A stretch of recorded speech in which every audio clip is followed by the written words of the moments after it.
What is up, guys? Welcome back to Wild Rift University. I'm Thing1, and right now we have a great game for you. And I chose this game for specific reasons.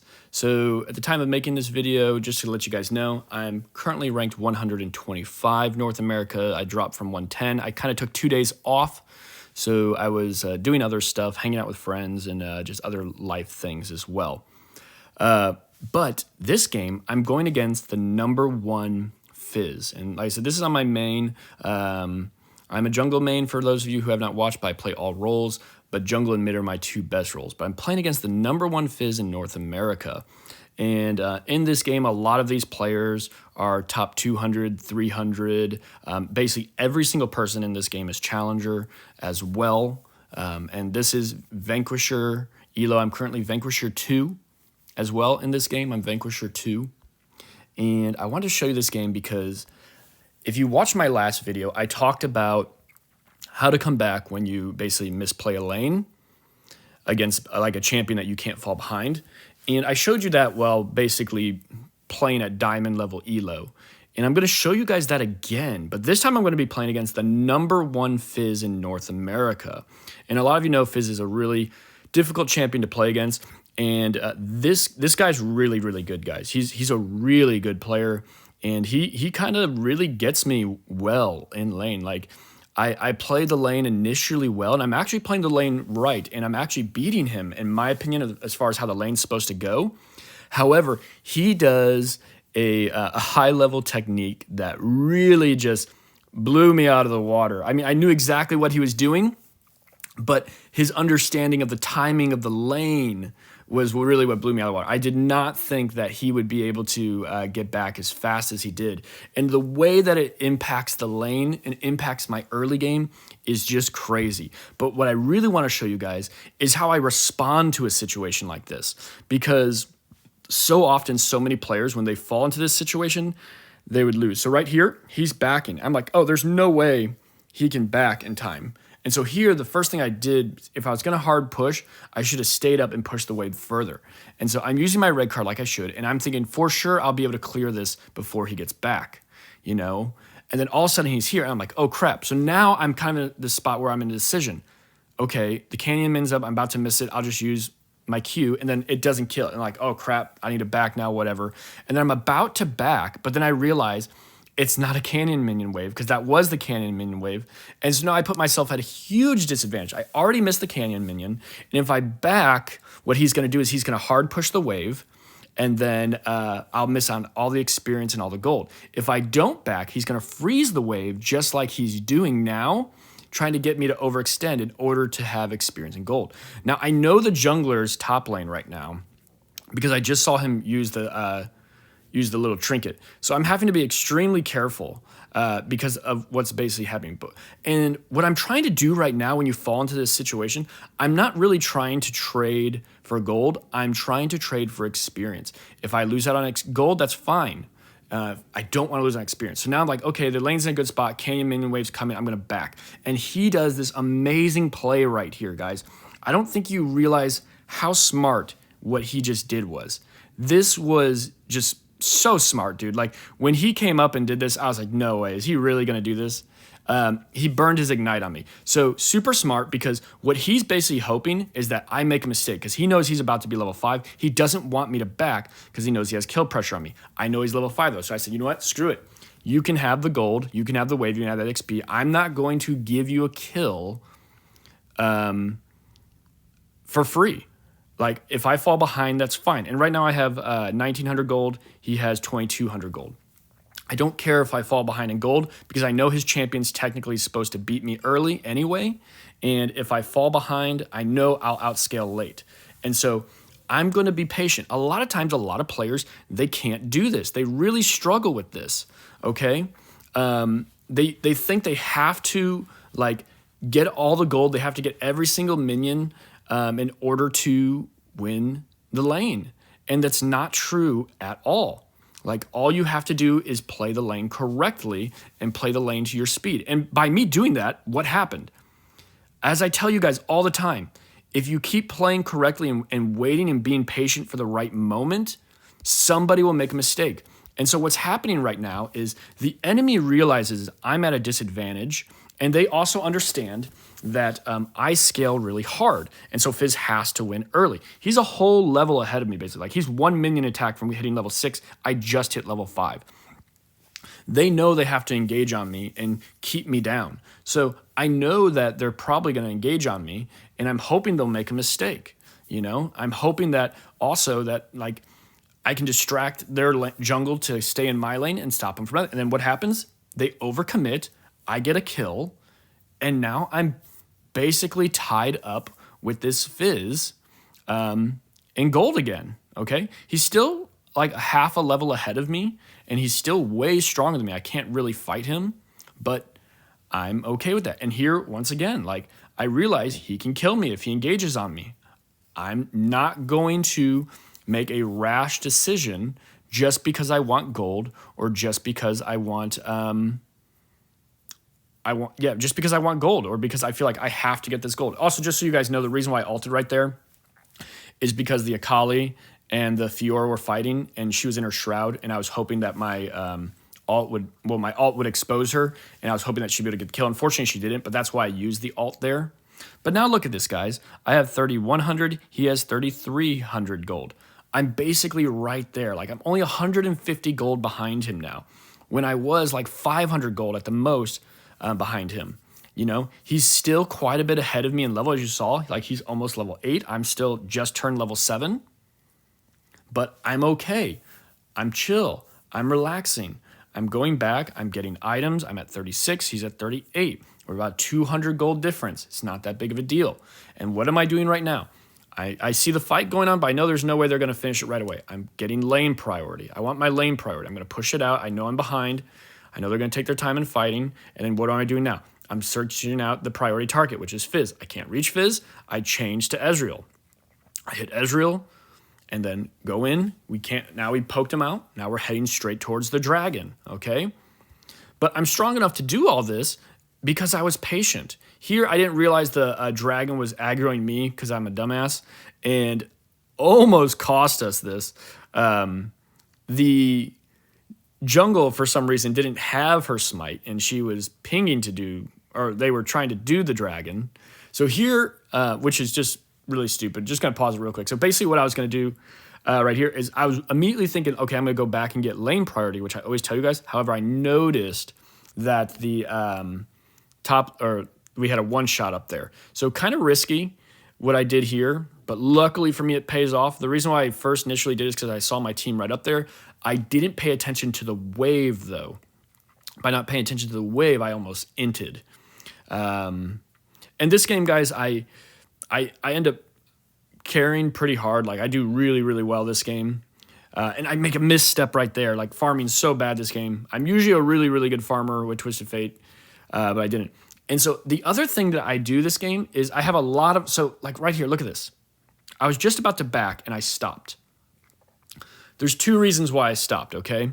One, I noticed while I was backing the wave that was passing me. What is it? It's not a canyon minion wave. So I know that he's going to try and hard push the wave, just like he did. I knew right away what he was going to do, okay? So now I'm thinking about that pink that I passed, and it's gone. So I'm like, okay, whatever, it's gone, and I'm about to back. And this is a mistake everybody makes. I make it. You all make it. Just back all the way up so you can back, okay? But I pause my backing again. Like, I think a lot of people don't understand the importance of back timing and timing your backs correctly in the right situation. This game, I changed a lot of the things that happen to myself and the way that I can personally have impact on the game based on the way that I backed, okay? And based on the way that I gave priority when I had to give priority, or took priority when I had to take priority, okay? Here, once again, I'm using my ult to help the team find. I make a terrible ult. I accidentally, I thought the Akali was going to go up. She ended up going down and just totally inted my ult. Super troll ult, but it's okay. But luckily, I was still there to kind of help my team back them off. And now it's just going right back to the exact same thing. Maintaining lane priority. I'm poking the Fizz as I can as well, okay? I know my team wants to get the Rift Herald. Top lane's about to clear the tower. So here I'm kind of in a situation I could back. I want to back, but I just saw one of their champions in their blue jungle and Fizz is mid. I know if I back right now, they're going to hard shove it, and then I won't have priority when I come if the Rift Herald's fight starts. Here, I thought he was going to come out of his stun like a second sooner. That's why I didn't gold card. So I really needed to back, but like I said, I knew I couldn't back once again because of the state of the map. If I backed, they would have lane priority, and then I wouldn't be able to be at this Rift Herald fight as quickly. And then that would set my team behind because I'm the strongest person on the team as well. So understanding lane priority, and here what I'm doing, once again, I'm alting to give my team vision of where everyone's going. I'm being patient to see where everyone's going before I go in. Hit that, boom, double kill, cleaning people up as I go, rampage as well. And we just cleaned the whole kill. And like all that was possible because like I stopped the team from being able to run away because my team could see them the entire way. I cut off their escape with my ult and my freeze. And then when they tried to escape, I was able to get a double kill as well. Now my team is being super aggressive. I'm fine with this. I'm going in, gold card, I'm unstoppable, okay? I think we could have taken the tower here if the whole team stayed. There were 4 of us, but my team didn't want to. Isn't really a big deal. I realized my team didn't want to make that call, so I back. And here I'm going to back again.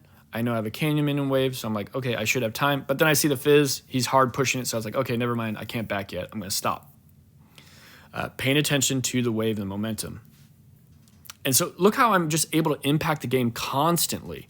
I'm constantly able to impact what's going on in the game. And like that would not have been able to happen if I would have like freaked out at the beginning of the game just because of how the Fizz like basically realistically he outplayed me in lane. And like he didn't outplay me because like he did these amazing moves or skills or jukes. He outplayed me because he had better understanding of back timing than I did. Like he knew he could back and get back to lane before I could get control. And then if I didn't have the wave cleared, I was set in a predicament of, do I miss some of my farm or do I stay? Here I make a huge mistake. I didn't realize where my team was. If I would have realized where my team was, we probably could have got a big kill there. Just another learning opportunity. Like I said, once again, guys, even as a jungle main, I still have to remind myself to look at that freaking map. It's super annoying when you mess up a play because you don't look at the map. To me, it's the worst thing because there's no excuse for it. You have the information in front of you, and you didn't make the right decision based off of your own laziness and negligence as well. Like when you make a bad play off of map dynamics, you have absolutely no one to blame but yourself. Absolutely no one to blame but yourself as well. Now look at this. Hold on. I'm 7-0-4. And like my whole team's doing really, but look at the Fizz. The Fizz is 1-3-1. Like the way he had the lane set up, he should have absolutely been dominating me. You know, and my whole team is doing well. Like my team isn't not doing well. But like I am doing the strongest basically on my team. Okay. And like I said, this isn't low elo. And here I'm going in runs again. Boom. Right in. Cutting people off. Making big impact to the game. I'm helping push out the wave. And like what my thought is now is like, okay, let's control this push. I'm going to move up and I'm going to zone the enemy team out. Now, the mistake I made here is I popped my ability too soon. The fact that they can see that my ability's up, it encourages them to move up. If my ability wasn't popped already, I could have used it to defer them back because they're like, oh, we can't go up because he could pop his ability, have his gold card ready, stun us, and chunk us out. But because I popped it up right away, they knew that it was about to be on cooldown, and then they were safe to move up. Sometimes, guys, holding on to an ability is more important than popping ability. Also, guys, in the comments, I have no problem posting losing videos. I post losing videos when there's something to learn from them. Honestly, like I'm really being 100% honest. most of the time when I lose, it's usually because I got trolled. Just being 100%. Like sometimes I do lose because I make bad mistakes, but literally not even joking. Most of the time when I lose, it's because I got trolled. But like in this game, we're doing a good job. We're constantly always pushing things. Here we see a bunch of people top, so immediately we're trying to force the Baron, which is great. Like when you have something like this where the Fiora's top lane and they have 3 people to try and stop her, you got to force something on the other side of the map. And the other reason I picked Twisted Fate is because I saw they went Akali. Anytime somebody picks Akali, I'm going Twisted Fate every freaking time, because I just own Akali. I thought I was going to go mid against Akali, and it ended up being Fizz. I was a little bit more worried when I saw it was a Fizz, but luckily it still turned out real well. But see how we forced something on one side of the map when the other team was forcing something on the other side of the map. They put 3 people to try and stop the Fiora split push, so we said, fine, we're going to go Baron. Not a big deal. Also, if you guys don't know, run back, get to your minions. Putting the Baron buff on them helps increase their movement speed, so you get them a little bit faster towards where you're going. When you put the Baron buff on them, basically it buffs them too. Obviously it buffs them too, but just something for you guys to think about. Little quick trick for you as well. Other things that I kind of noticed in this game that I could have improved on. So like look right here. I want to show you guys this. I've talked to you guys about this in a video probably like 2 weeks ago. There's a difference between backing up to get to safety and backing up and taking yourself out of the game. So this is a really, really common mistake that a lot of players do. And so look at this. Look where I am, okay? I'm getting engaged on by the Akali. So I'm like, oh crap, it's Akali. Akali can 1v1. But realistically, look at this. I'm safe. I have the Yuumi on me. I have the Morgana right next to me. My team is right across the street. But instead, what I do is I back up super far, and I'm not in position to make a play anymore, when I could have really just had them stunned up, and we probably would have killed them out here. I mean, it doesn't really matter because like we're about to win the game anyways, but those small concepts that you translate to the next games make you better, okay? I say this a lot of times, okay? This screen right here, this does not make you better at League of Legends. Or Wild Rift, whatever you want to call it. It's League of Legends Wild Rift, so technically I can call it League of Legends. Getting this right here does not mean you have gotten better at the game. Getting better at the game is like, one, understanding that concept that the Fizz understood. Getting better at the game is me paying attention to the map and not using my ult to run away when I could have used it as an engage when my Ashe and Yuumi were coming down the river. Being better at the game is understanding that I shouldn't have ran away so hard when my team was pushing up with me. That is what actually makes you better at the game. Okay, not winning. Listen, so I wanted to show you guys this game. Here it is, 12-0-4. My team does do well too. Like, I'm not saying they didn't, but like I clearly did really well. Had the most gold in the game and everything as well.